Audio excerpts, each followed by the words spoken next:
Welcome to the video friends. इस video में हम इंडियन ओवरसीज़ बैंक के Q3 FY26 के रिजल्ट्स स्टडी करते हैं, जो कि आज पब्लिश किए गए हैं बैंक के द्वारा 14 जनवरी 2026 को।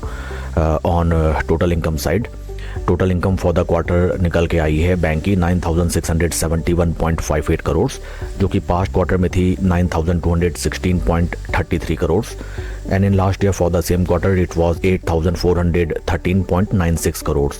परसेंटेज टर्म्स में अगर हम देखें, क्वार्टर ऑन क्वार्टर 4.94% की इंक्रीमेंट, जबकि वाई ऑन वाई बेसिस 14.95% की इंक्रीमेंट दिखाई देती है। On total expenditure side, total expenditure for the current quarter निकल के आए हैं 7068.48 करोड़, जो कि पास्ट क्वार्टर में थे 6814.81 crore, and in last year for the same quarter these were 6147.72 crore. Percentage terms में टोटल एक्सपेंडिचर में क्वार्टर ऑन क्वार्टर 3.72% की इंक्रीमेंट, जबकि Y on Y basis around 14.97% की इंक्रीमेंट दिखाई देती है।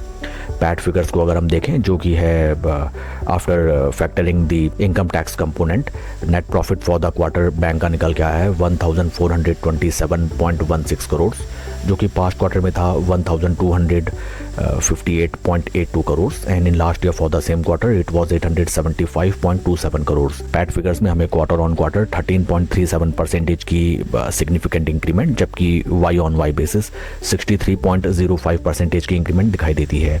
EPS निकल के आया है 71 पैसा, जो कि पास्ट क्वार्टर में था 65 पैसा, and in last year for the same quarter it was 46 पैसा। ओवरऑल अगर बैंक के रिजल्ट्स को देखे जाएं, काफ़ी बढ़िया एंड स्ट्रेंथनिंग रिजल्ट्स रहे हैं बैंक के। एंड ऑन NPA साइड अगर हम देखें, non performing asset to gross NPA bank का रहा है 1.54% फॉर द क्वार्टर, जो कि लास्ट क्वार्टर में था 1.83%, and in last year for the same quarter it was 2.55%। तो फिर अगर हम ग्रॉस NPA साइड में देखें, बैंक ने काफ़ी बढ़िया रिकवरी एंड अदर मेजर्स लिए हैं, जो कि दर्शाता है 2.55% से ग्रॉस NPA घट के रह गया 1.54%। काफ़ी स्ट्रॉन्ग रिजल्ट्स बैंक पोस्ट करता हुआ दिखाई दिया है। एंड आइए अब हम चलते हैं स्टॉक के टेक्निकल चार्ट पैटर्न की तरफ। This is the technical chart pattern of stock, जहाँ पे हमें दिखाई देता है कि over a longer duration of time on weekly basis stock में हमें केवल और केवल गिरावट नज़र आती है। एंड जो स्टॉक ने अपने हाइज लगाए थे in the month of around you can say February 2024, right now stock उन प्राइस लेवल से हमें अराउंड 54% के ड्रॉडाउन में ट्रेड करता हुआ नज़र आता है। एंड मेन ध्यान देने वाली बात यह है फ्रेंड्स कि इन बिटवीन अगर हम Nifty PSU bank sector as a whole का हम परफॉर्मेंस देखें, तो उसमें मोस्टली हमें इंडियन ओवरसीज़ बैंक लैगार्ड बनता हुआ नज़र आया है। देखिए यहाँ पे एक तरफा आउट परफॉर्मेंस हमें निफ्टी PSU बैंक्स ने दिखाई, एंड नियर अराउंड 26% का हमें पॉजिटिव इम्पैक्ट दिखाया sector as a whole in the time duration of around 3 months. But अगर हम इंडियन ओवरसीज़ बैंक को कंपेयर करें, यहाँ पे हमें नज़र आता है दैट स्लो स्टडी एक तरफा हमें केवल और केवल गिरावट नज़र आती है, जो कि साफ तौर पे दर्शाता है कि इस स्टॉक में ऑलमोस्ट ऊपरी लेवल्स में सभी निवेशक फंसे हुए हैं। एंड हाल फिलहाल अपने इम्पॉर्टेंट सपोर्ट लेवल से ही जहाँ पे स्टॉक ने ऑलरेडी 2 to 3 टाइम्स आके अच्छा खासा सपोर्ट लिया, उन्हीं प्राइस लेवल से अराउंड W पैटर्न बनाते हुए स्टॉक हमें ठीक ठाक ऊपरी चैनल में ट्रेड करता हुआ नज़र आता है।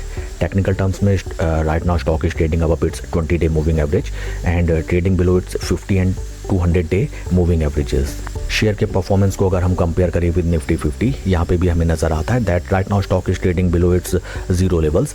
तो फिर साफ सी बात दर्शाता है कि इन केस अगर आपका इस स्टॉक में एग्जिस्टिंग इन्वेस्टमेंट है या फिर आप नया इन्वेस्टमेंट करने का प्लान कर रहे हैं, देन राइट नाउ आपको एटलीस्ट 200-day मूविंग एवरेज के ऊपर स्टॉक को सस्टेन करने देना चाहिए, समथिंग लाइक दैट।